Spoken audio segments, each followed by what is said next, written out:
Hi guys, it's Pete from the Academy team and I'm here with Canon to find out about an exciting new launch, the Canon R6 Mark II. So let's dive right in and find out all the specs from one of their specialists. Okay guys, so I'm here with Medya from Canon. She's one of the Canon product specialists and she's going to take us through some of the key specs for this camera. And then we're going to look at some of the differences between this and the Mark I. So Medya, thank you very much for taking the time to see us. Could you just tell us some of the key specs about this camera to begin with? Yeah, so I'm excited to talk to you today about the R6 Mark II. So it is the EOS R6 replacement. Features a brand new 24 million pixel CMOS sensor. Even faster than the R6, so you're looking at 40 frames per second with the electronic shutter, which is crazy. I mean, even saying 40 frames per second is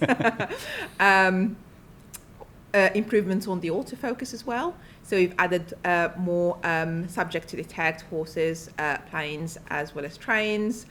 There are even bigger improvements on the video side as well, removing the recording limit, 6K oversample the 4K 60, recording RAW externally as well, up to 6K, ProRes, the new multifunction shoe.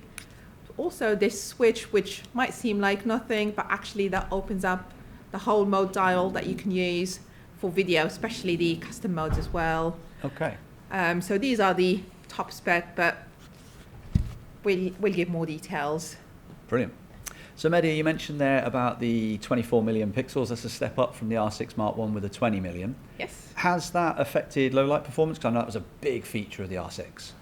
Yeah, so that's one of the things that everyone loved about the R6, the fact that they can actually push the ISO on that camera. But the great thing with this is, even though we basically pushed the megapixels to 24, we've maintained that low light performance that everyone loved. So similar ISO values, you're going to see similar performance from the R6 Mark II, which is great. And it's got a native ISO up to a maximum 102,400, if I remember rightly. Yeah, again, crazy values with these new sensors. So it's from 100 to 102,400, but you can also expand it if you want to 204,800. Okay, wow. If you're in situations where the main thing is to get the shot, you do have that flexibility to push it. Yep. You can even select your favorite 3 ISOs and actually have them on the screen, so it's easier to switch from one to the other. Oh, fantastic. So no more scrolling all the way through the entire ISO range. It saves you time, isn't it? Excellent. And one of the other key things then in terms of improvement here was the autofocus. You mentioned some new additions to the tracking. Yep. In terms of horse, trains and aeroplanes. So tell me a little bit more about this, the new autofocus and some of the key features around that. Okay, so the R6 Mark II inherited the autofocus from the R3, which is on the EOS R system. It is the top of the range camera at the moment. So yes, on the top of people, cats, dogs, and bikes, as well as cars, we now have trains, planes, and horses as well.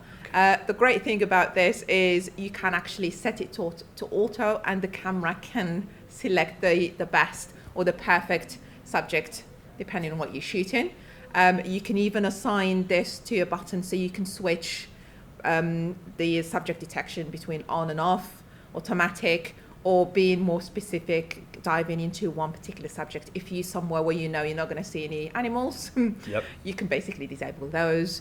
And the other way around as well. So if you're like in the middle of the field and you're surrounded by animals, but you know you're not going to see any cars, you can do the same thing, just disable the vehicle side. Okay, that's fantastic. Yeah, I was playing with the menu earlier and I can see it's very easy to navigate on screen as well. Yeah.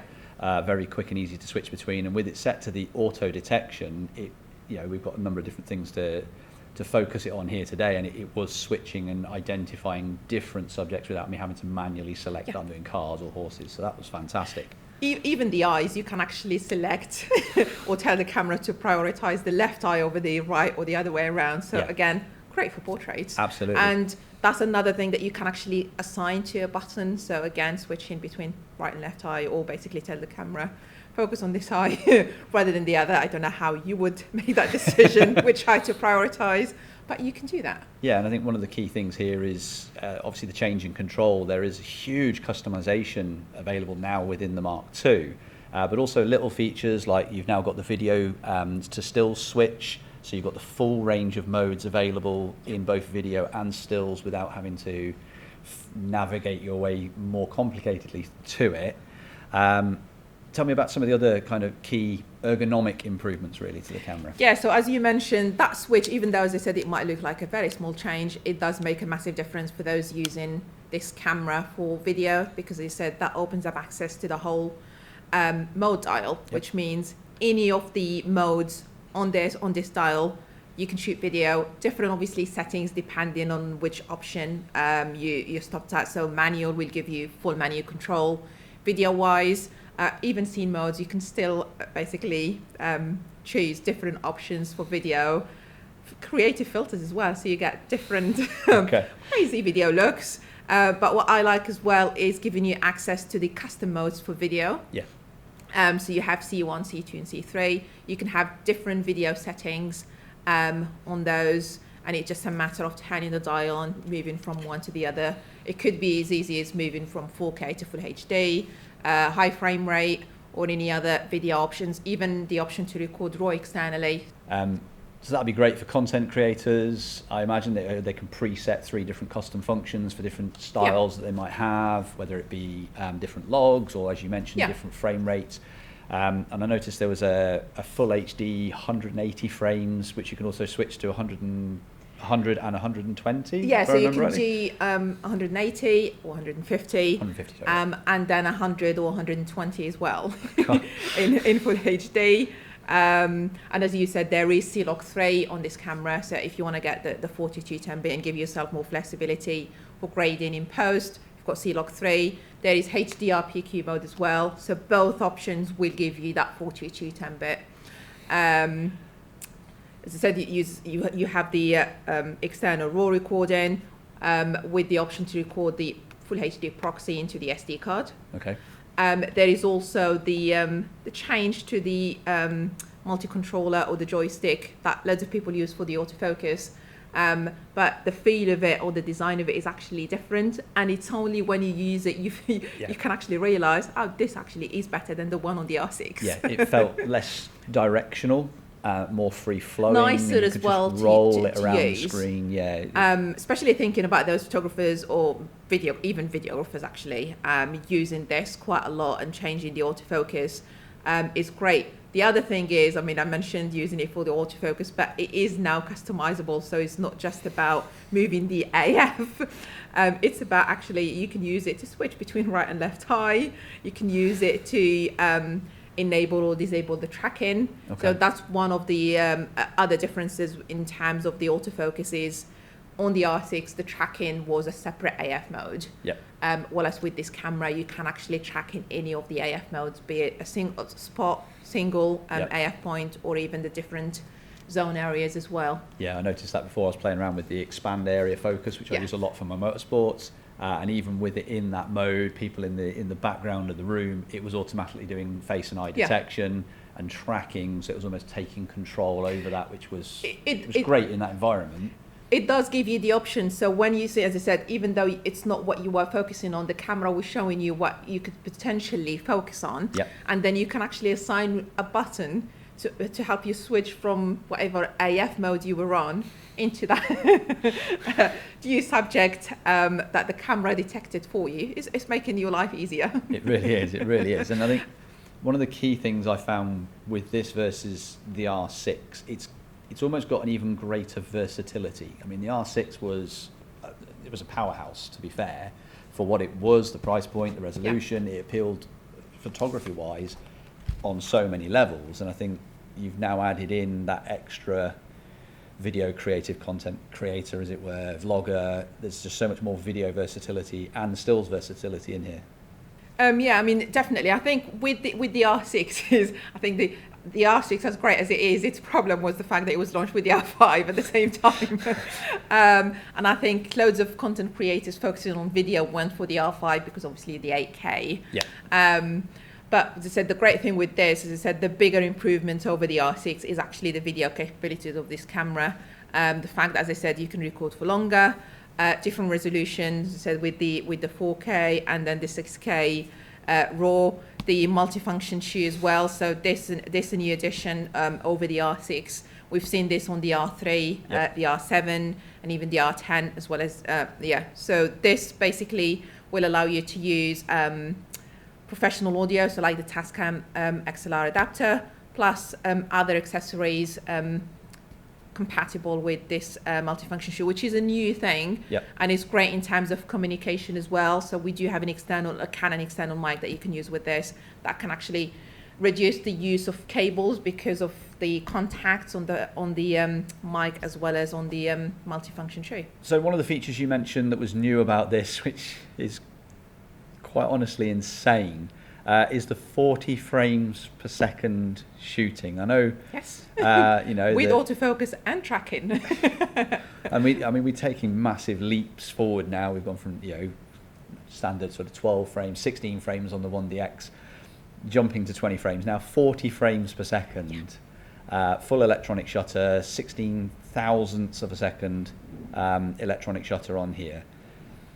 I know that can be reduced as well. Yes. I think if everyone leaves it at 40 frames per second, especially if it's in RAW, they'll probably find a few hundreds, if not thousands, images on their memory card. You do have the option, so obviously the 40 is the fastest, but you do have the option to use 20 frames per second Yep. or even 5 frames per second. In silent, completely silent, or you can actually use the shutter sound if you want to, because I think it's easier to be shooting without realizing. Yep. So you can actually use the shutter sound with the electronic shutter if you want to. I think if you're on 40 and being silent is not that important, I would recommend using the shutter. At least you know you're taking pictures. Absolutely, and I've tried it out with the dancers that we've got here today, and 40 frames. I mean, it makes for some absolutely amazing images and the movement and motion between them. But one thing I did find is I didn't really come prepared with a mega high-speed SD card today. Obviously, with dual slot SD on this one as well. It was just buffering up, but that's largely down to the memory card speed, trying to accept that amount of information. And was it a 190 JPEG buffer on the 40 frames per second, if I remember rightly from the slides earlier? Yes, I mean from some of the other tests that we've done, you can push that and get even more, especially the faster the card. Well, I think we'll need to. It's only about 4 seconds. But yeah, you can get more. Okay. But yeah, that's based on the official test that they've been done.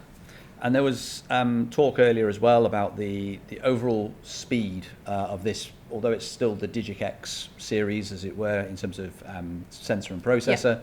Yeah. The output speeds are quicker on this by comparison to the R6. Yeah, so even though, I mean, it's now we're probably calling it the Digic X family.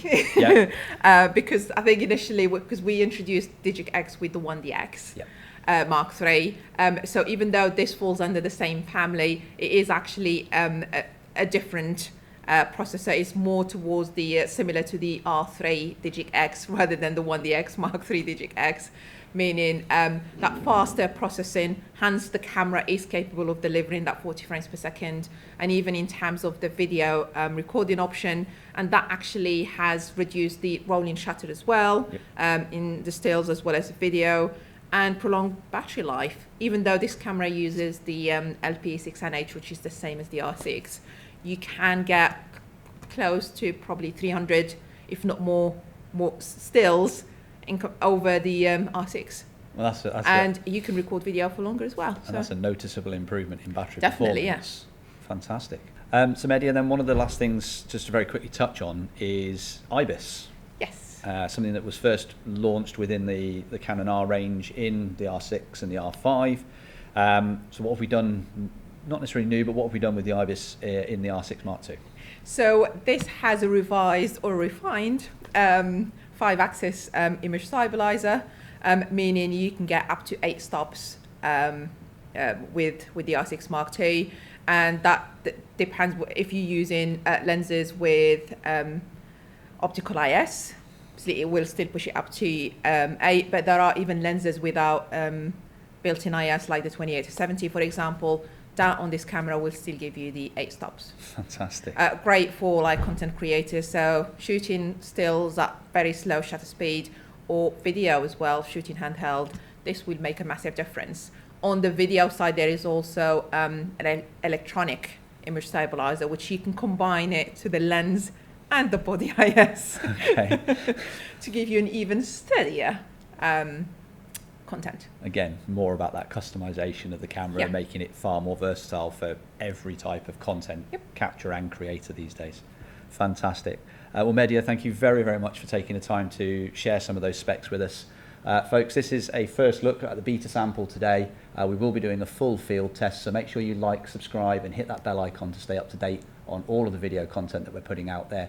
Thank you very much. If you'd like to know more about the camera, please head to jessops.com or pop into your nearest Jessops store to speak to one of our experts. Thank you very much for your time. We'll see you again.